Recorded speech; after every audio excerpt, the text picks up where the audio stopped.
Hello everyone. Today's video is going to be the part 2 of my favourite watercolour painters series. This video I'm going to show another 4 watercolourists. As I said in part 1, I have a list of about 30 painters who I think of as my favourites, so I could probably keep this series going for a while yet if people are interested. Right, first up is a pretty well known painter. It's Andy Evansen. I'd say Andy's best known as an en plein air landscape painter, though I can see a cat painting right there on the first line. He's been one of my favourite painters right from when I first started watercolour painting a couple of years ago. I particularly like the way he captures the light in his landscapes, but really he paints everything well. One of the things he is very well known for is his teaching of value studies, as you can see here on the left. It's where you draft a painting using just one colour to identify where your lights, middles and your dark values are, and also where you can connect large shapes. It's much better that you find a video of him on YouTube explaining it rather than me explaining it wrong. It's one of those things that makes sense to me, and I'm sure it would improve my painting a lot, but I'm far too lazy. I never do it. From what I could find online, he uses Winsor & Newton watercolours. He uses neutral tint Payne's Grey, ultramarine blue, cobalt blue, cerulean blue, raw sienna, burnt sienna, quinacridone gold, alizarin crimson, cadmium red and cadmium lemon. I've also heard him say that he likes to use lavender a lot too. Yeah, his work, it really is just so wonderful. I do recommend that you check out his Instagram and his website. There's just so much to look through. It's so nice. Next we have a Thai painter called Chatchawarn Ruksa. Now, as you know, I'm almost exclusively interested in landscape painters, really, but I've been following him for quite a while now, and anytime I see his work, it always puts a smile on my face. See, just look how cute they are. You got big fluffy cats, little kittens, and stupid looking dogs. Yeah, I really love his work. I've never really been drawn to painting animals myself, but I'm pretty sure that if he held a workshop in this part of Thailand, I think I'd want to go. I've not been able to find any information as to what colours he uses in his palette, but I did see that he's using Sennelier paints these days. I also saw that he uses quite a lot of different brushes. I think I saw him using hake brushes, flat brushes, angled flat brushes, rounds and riggers. I guess he just uses whatever he needs to achieve the results he wants.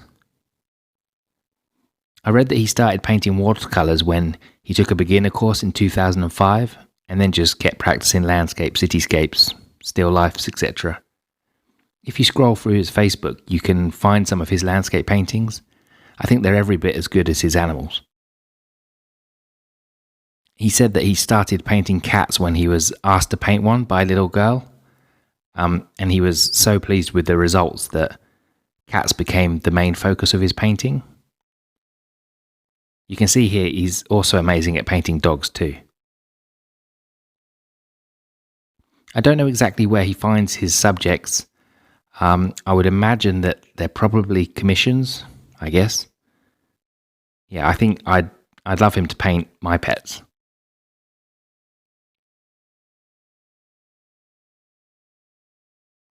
Okay, next painter, we're going back to the UK. It's Tim Wilmott. Maybe you already know him from his many YouTube videos. That's how I first discovered him. I remember searching for loose watercolour painting tutorials, and I saw his videos are almost an hour long, they're start to finish videos, and I was pretty much hooked. It's amazing to see how he'd work with getting everything done in just a few washes. Of course, at the time, it was way too advanced for me, but I still found quite a bit of the information very useful. I think whether you like his style of painting or not, I'd say his tutorials are some of the best on YouTube, in my opinion anyway. Right, the colours he uses in his palette are Payne's Grey, Burnt Umber, Burnt Sienna, Yellow Ochre, Viridian Green, Cobalt Green, Cerulean Blue and Cobalt Blue, Ultramarine, Alizarin Crimson, Windsor Red, Light Red, Cadmium Orange and Lemon Yellow. As for brushes, he tends to use Raphael Soft Aqua mops and various rounds, I think. I think I saw a sword liner as well. I've also seen in a couple of videos he paints plein air with just using 4 paints, just a red, yellow, blue and a neutral tint. Yeah, it's quite interesting to see him do that. Yeah, I highly recommend his YouTube channels to everyone, especially if you like his loose style, but even if it's not your thing, I still think there's lots of good information in his videos. He also holds a monthly online tutorial paint-along. I think it costs something like $7, I think I remember seeing. I think you get a short critique of your work as well, once you finish. That's included in the price. I haven't joined in yet, but it seems like it would be quite a bit of fun. Plus, I do enjoy seeing the videos on YouTube where he critiques all the paintings of those that did take part. It's quite fun to watch. And now the final painter for this video is another painter from Thailand. It's Adisorn Pornsirikarn. As you can see, his speciality is most definitely flowers. When I first saw his paintings, I couldn't believe how full of life they were. They were just so bright and colourful, they almost felt real. I wouldn't say it's a style of painting that I particularly want to do myself. I kind of like my florals to be much looser. It's kind of the style that I go for, but just the talent he shows here is incredible. Though his Instagram is mostly flowers, he does also show an occasional landscape. I mean, just look at these lily pads on the water. It's just so beautiful. Part of me wishes he would show more of this type of work, but I guess he's painting flowers all the time. That seems to be his thing. And there's also some posts showing his really large paintings. I really can't imagine having to think about painting something that big, managing, the moisture. And yeah, I think my head would explode. I can't find a whole lot of information about the materials he uses, at least not in English. But it seems that he likes to use Holbein and Schminke watercolors. And his favourite colour is the quinacridone scarlet. I think that's a Holbein paint.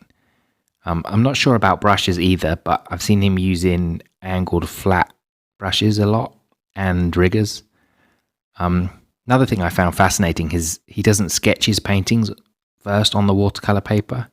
He says he finds the lines handcuff his creativity. He says he just has a clear idea before he starts painting.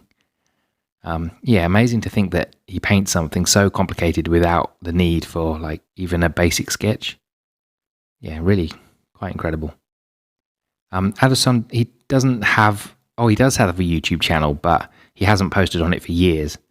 There's a few other videos of him painting, but not all that many really. So if you want to check out his work, it's best to look on Facebook and Instagram. I'll leave links to all the painters' social media in the description of this video. Okay, so that's the end of today's video. I think these artists were a little bit more better known than the first video. Hopefully, if you didn't know them already, you'll go and check them out. I actually find it quite a lot of fun to share artists that I love with other people. I know many of you let me know your favourite artists in the comments of part 1, but if you can think of any other artists you think I might like, then please do let me know. Also let me know if you enjoy this series. Like I said, I've got many other favourite artists I want to share. Yeah, okay, so thank you all for watching, and I'll catch you in the next video. Bye-bye.